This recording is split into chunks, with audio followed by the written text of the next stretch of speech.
काम इतनी खामोशी से करो कि कामयाबी शोर मचा दे। इस प्रकार की कहावत आपने और सभी लोगों ने इस देश के अंदर सुनी होगी, लेकिन अब इस कहावत को जो है विपरीत कर दिया गया है। इस कहावत का उल्टा हो गया है कि शोर इतनी जोर से मचाओ कि काम ही ना करना पड़े। जी हाँ, ये कहावत किसी और की नहीं, ये कहावत आप समझ ही गए होंगे, हमारे देश के प्रधानमंत्री नरेंद्र मोदी जी की है। नमस्कार, जय हिंद, जय भारत, वंदे मातरम। मैं मोहित शर्मा आज आपके पास एक खास मुद्दे को लेकर आपसे बातचीत करने के लिए आया हूं, आपसे रूबरू होने के लिए आया हूं। मेरे पास एक बहुत खास टॉपिक है और इसकी शुरुआत कुछ 4 पंक्तियों से करूंगा कि जनाब तबाह होते हुए भी तबाही नहीं दिखती, कि जनाब तबाह होते हुए भी तबाही नहीं दिखती। शायद ये अंधभक्ति है साहब, इसकी कोई दवाई नहीं दिखती, और ये बिल्कुल जायज भी है। और अब आप कहेंगे कि अंधभक्ति कहां से जायज है, तो एक महोदय हैं जिन्होंने पोस्ट डाली है, या फिर ये महोदय आप कह लीजिए भारतीय जनता पार्टी के आईटी सेल के हैं। सबसे पहले आपको वो फोटो दिखाऊंगा और वो फोटो आपको दिखाता हूँ। ये देखिए, अब ये फोटो है, इस फोटो को आपने देख ही लिया अच्छी तरीके से। अब मैं बता देता हूँ इसमें लिखा क्या है। जनाब लिखते हैं कि उत्तराखंड की भारी बारिश के बीच वाटरफॉल से उभरी मोदी जी की इमेज। 2000 साल में आता है ऐसा मौका, आखिरी बार चक्रवर्ती सम्राट अशोक की इमेज दिखाई दी थी, उसके बाद अब नरेंद्र मोदी जी की इमेज दिखाई गई है। मोदी है तो मुमकिन है। आईटी सेल की व्हाट्सएप यूनिवर्सिटी की आधुनिक खोज से एक अद्भुत फोटो सामने आई है। आप भी देखकर इसको खुद को और अपने आप को प्रश्न कर सकते हैं। ये फोटो आईटी सेल के द्वारा व्हाट्सएप पे और तमाम ग्रुप पे दिखाई जाती हैं। इस देश का माहौल इतना खराब है कि देश के अंदर कई जगह नफरत का इतना बड़ा माहौल क्रिएट कर दिया गया है। हिंदू मुसलमान भाईचारे के बीच, लोगों के बीच में जो है वो नफरतें पैदा कर दी गई हैं, और इन नफरतों के बाजार में सरेआम जो है वो प्यार मोहब्बत जो है वो फीका पड़ गया है। लेकिन बात अभी हाल ही फिलहाल में जो है वो बकरा ईद गई है, तो बकरा ईद के चलते आप सभी लोग जो है देख रहे होंगे कि किस तरीके से पूरे देश में बकरा ईद मनाई गई है। तो एक वीडियो जो है वो मैं आपके सामने प्ले करके दिखाना चाहता हूँ सबसे पहले, और आप उस वीडियो को देखें कि किस तरीके से देखिए। बकरा बेचने आए? हाँ, बकरा बेचने आए। अच्छा, तो आपका नाम क्या है? संगीता। संगीता, हाँ। अच्छा, ये बताइए, मैं ऐसे जानने का प्रयास कर रहा था, जैसे बकरा आपने पाला पोसा बड़ा किया, इस वजह से पाला पोसा था कि बकरीद को बेचेंगे आप? हाँ, बिल्कुल। क्या उम्मीदें थी कि त्योहार आएगा तो बकरा के रेट ज्यादा मिलेगा? ज्यादा रेट जो मिला जो था वो मांग रहे थे, हाँ, वो ज्यादा तो नहीं मांग रहे थे इनसे, तो हमारा 11,600 था, वो लिखाई उनको पड़ती, उसीलिए हम लोग बस, बाकी कोई दिक्कत नहीं है। तो आप देख सकते हैं हम लोग अभी बकरा मंडी में संगीता जी हैं। संगीता जी ने कहा कि साल भर से बकरा पाल रही थी आप? पाले हैं, 1.5 साल हो गए हैं सब पाला। इस उम्मीद से कि आपको जब त्योहार आएगा, बकरीद आएगी तो ज्यादा आपको पैसा मिलेगा, इसीलिए 4 पैसे के लिए हम आए हैं।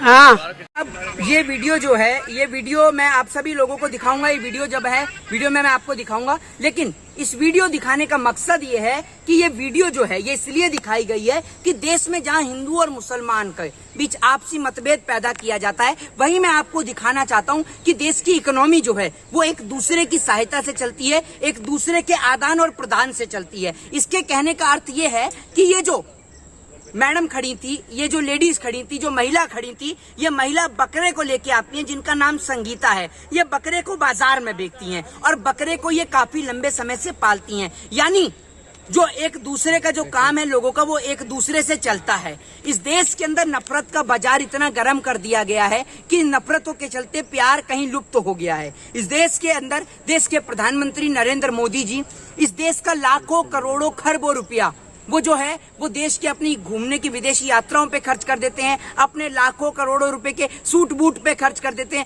लेकिन प्रधानमंत्री जी की कोई चर्चा नहीं है। कोई प्रधानमंत्री जी जो है वो इस टॉपिक पर नहीं बोलते कि जो इतनी बड़ी अग्निपथ स्कीम लाई गई, आखिर इसका क्या हुआ।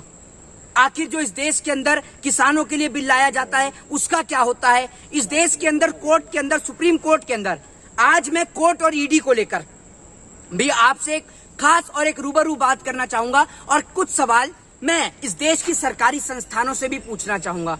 ईडी, बिल्कुल ईडी इस देश की सरकारी संस्थान है, ईडी से हमें कोई आपत्ति नहीं है, लेकिन मैं ईडी के तमाम अधिकारी और ईडी में काम करने वाले तमाम बड़े बड़े लोग और देश की सरकार से एक बात पूछना चाहूंगा कि क्या भारतीय जनता पार्टी के राज में ईडी जो कार्रवाई करती है वो सिर्फ विपक्ष की सरकारों के ऊपर ही क्यों करती है? इस सवाल का जवाब, पहला सवाल ये। दूसरी बात ये कि बाकी राज्य जहां पर सरकार चल रही है कि क्या वहां पर एक रुपए का भी घोटाला नहीं होता कि वहां पर ईडी की रेड पड़े और वहां पर ईडी आए? क्या वहां 1 रुपए का घोटाला, 1 रुपए का स्कैम नहीं है कि वहां पर ईडी की रेड पड़े?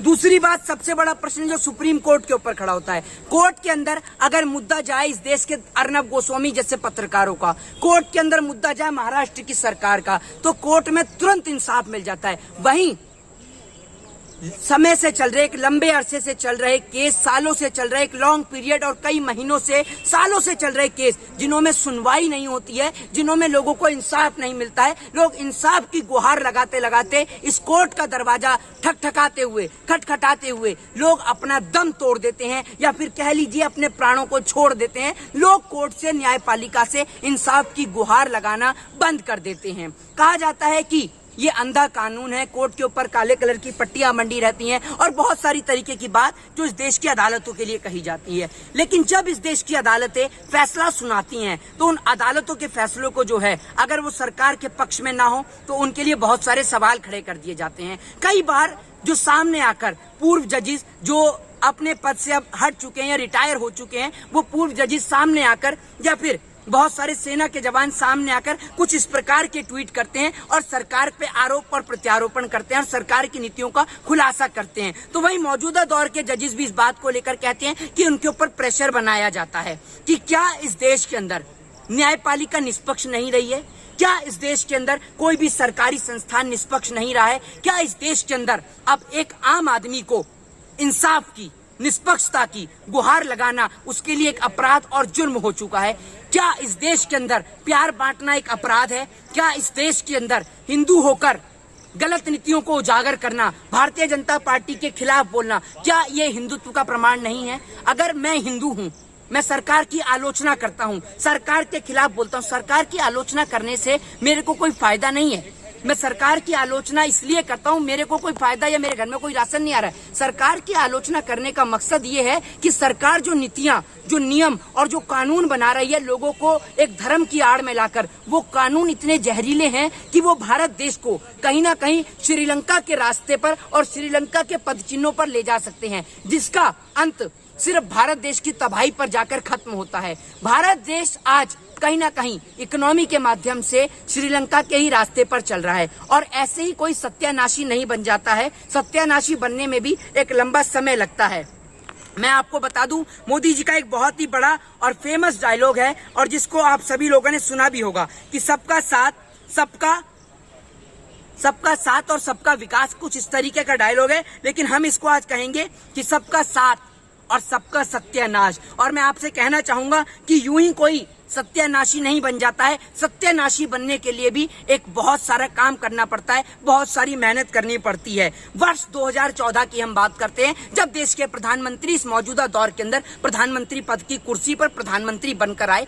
वर्ष 2014 में जब प्रधानमंत्री मोदी जी प्रधानमंत्री पद की शपथ ले रहे होते हैं, उस समय डॉलर का जो रेट है वो होता है 59.25 रुपए, ये मैं आपको बता दूं। और आज वर्ष 2022 जब प्रधानमंत्री नरेंद्र मोदी जी को अपने प्रधानमंत्री कार्यकाल के 8 साल पूरे हो चुके हैं, तब प्रधानमंत्री जी की बात करें और डॉलर और रुपए की बात करें तो आज डॉलर का रेट जो है वो 79.97 पहुंच चुका है। और भारत देश पर 2014 में जब देश के अंदर नरेंद्र दामोदर दास मोदी जी ने प्रधानमंत्री पद की शपथ ली थी, उस समय मौजूदा देश में देश के ऊपर कर्जा जो था वो 34 लाख करोड़ रुपए का था, जो कि आज मौजूदा 2020 में वो कर्जा बढ़कर जो है 128 लाख करोड़ रुपए का हो चुका है। देख लीजिए 18 घंटे काम करने का क्या आप लोगों को एक तरीके का लाभ मिला है। ये लाभ इस प्रकार का लाभ है कि इस लाभ की हानि पूरे देश को चुकानी पड़ेगी। भारत देश के अंदर नफरत इतनी तादाद पे पहुंच गई है कि पत्रकारों के ऊपर बहुत सारे सवाल खड़े करे जाते हैं। तो पत्रकारों के लिए मैं यही कहना चाहूंगा कि journalism is not a crime.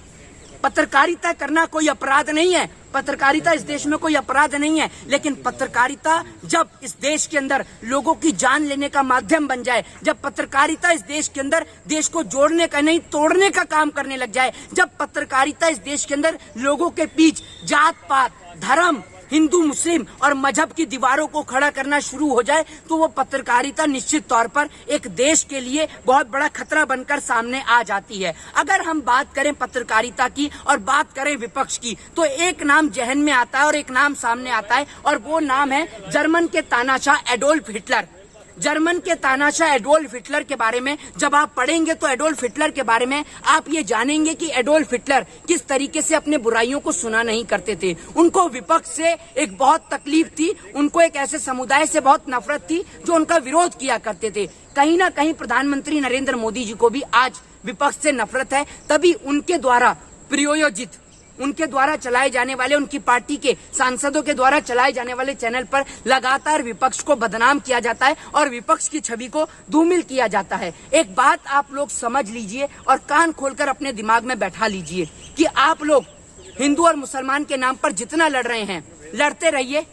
आपको ये बात आज से आने वाले कुछ साल में पता पड़ जाएगी जब इस देश की स्थिति भी श्रीलंका के जैसी बन जाएगी। एक बात समझ लीजिए कि श्रीलंका खत्म हुआ, अफगानिस्तान नरक हुआ, पाकिस्तान कंगाल हुआ, नेपाल और भूटान संघर्ष कर रहे हैं। तो आपको बता दूं कि हमें अपने पड़ोसी मुल्कों से कुछ सबक लेना चाहिए, हमें उनसे सीखना चाहिए कि किस तरीके से भारत देश के पड़ोसी मुल्क लगातार इस तबाही की आंख के चलते खत्म हो गए या कह लीजिए बर्बाद हो गए। भारत देश के अंदर इस प्रकार की स्थिति उत्पन्न ना हो, भारत देश की छवि खराब ना हो और हमें भारत देश से बहुत प्यार है। भारत देश में रहने का मुझे बहुत गर्व होता है कि मैंने भारत जैसी मिट्टी में जन्म लिया, जिस देश की मिट्टी लोगों को जोड़ना सिखाती है, तोड़ना नहीं। लेकिन बीते कुछ सालों में इस देश के अंदर नफरत का जैसे पहाड़ टूट पड़ा है। इस देश में सर पे टोपी और माथे पे तिलक लोगों को लड़ाने का काम कर रहा है। कुछ इस प्रकार से एक माइंड क्रिएट किया जा रहा है कि टोपी और तिलक नफरत फैलाने का काम करती है, जबकि अगर कहीं किसी मंदिर की जगह पर या किसी मस्जिद की जगह पर मंदिर बना दिया जाए तो वहां पर भी ईश्वर की और अल्लाह की आराधना होती है, और मंदिर की जगह पे मस्जिद बना दिया जाए तो भी ईश्वर की और अल्लाह की आराधना होती है। मुझे ये समझ में नहीं आता कि हम जाति और धर्म के नाम पर और समुदाय के नाम पर आज भी क्यों लड़ रहे हैं। अमेरिका जैसी कंट्रियां, चाइना जैसी कंट्रियां जो अपने देश को और आगे बढ़ाने में लगी हैं, वहीं हम आज भी इस देश के अंदर 2022 के अंदर हिंदू और मुसलमान के नाम पर लड़ते हैं। तो आप लोगों से एक प्रश्न के साथ आप लोगों से अलविदा लेना चाहूंगा, आप लोगों से एक सहमति लेना चाहूंगा कि क्या आप लोगों को लगता है कि इस देश के अंदर जिस तरीके से सेना के जवानों को चौकीदार बनाया गया, देश के किसानों को गुलाम बनाया गया, या कह लीजिए उद्योगपतियों के अंडर उनको काम करने के लिए उनको किस तरीके से गुलाम बनाने का प्रोजेक्ट रेडी किया गया, क्या आपको नजर नहीं आ रहा कि इस देश के अंदर जो सरकार चल रही है वो कॉर्पोरेटरों की सरकार है। अगर आप मेरी इस बात से सहमत हैं और आपको वीडियो अच्छी लगी तो अपने दोस्तों तक इस वीडियो को पहुंचाइए और इस देश के अंदर एकता को फैलाने का काम करिए, इस देश के अंदर लोगों को जोड़ने का काम करिए। लोगों को धर्म के बारे में जानकारी दीजिए कि क्या धर्म है, क्या सनातन धर्म की परिभाषा है। सनातन धर्म की वही परिभाषा है कि भूखे को रोटी और प्यासे को पानी, ये सनातन धर्म की परिभाषा है। इस परिभाषा को उजागर कीजिए, इस देश के अंदर लोगों को बताइए कि कैसे इस देश के अंदर हिंदू मुस्लिम सिख ईसाई देश की आजादी से ही साथ रहता आया है। और अगर आपको नारे लगाने हैं जय श्री राम के, तो राम के नारे किसी मस्जिद के बाहर नहीं, राम के नारे आप मंदिर के अंदर लगाइए। आपको अल्लाह अकबर के नारे लगाने हैं तो अल्लाह अकबर के नारे आप सड़क पे बीच चौराहे पे मत लगाकर आप मस्जिद के अंदर लगाइए, क्योंकि जब आप नारे मंदिर के अंदर या मस्जिद के अंदर लगाएंगे तो आपका ईश्वर, आपका अल्लाह एक होगा। क्योंकि आप इस देश के अंदर जब लोगों को जोड़ने की बात करेंगे तो ये देश तरक्की करेगा। जब ये देश तरक्की करेगा तो इस देश की तरक्की से अपने आप वो मुल्क जो हमारे देश के अंदर सीजफायर तोड़ते हैं या हमारे देश की बर्बादी का इंतजार करते हैं, उन लोगों के मुंह पर एक कड़ा तमाचा और जूता पड़ेगा। उन मुल्कों का नाम लेने की जरूरत नहीं है क्योंकि वो कंगाल मुल्क हैं। लेकिन मैं जानता हूं कि हिंदुस्तान एक तेजी से बढ़ती अर्थव्यवस्था थी और वापस से पटरी पर आएगी। लोगों को इस पर विचार करना चाहिए। जय हिंद, जय भारत, वंदे मातरम।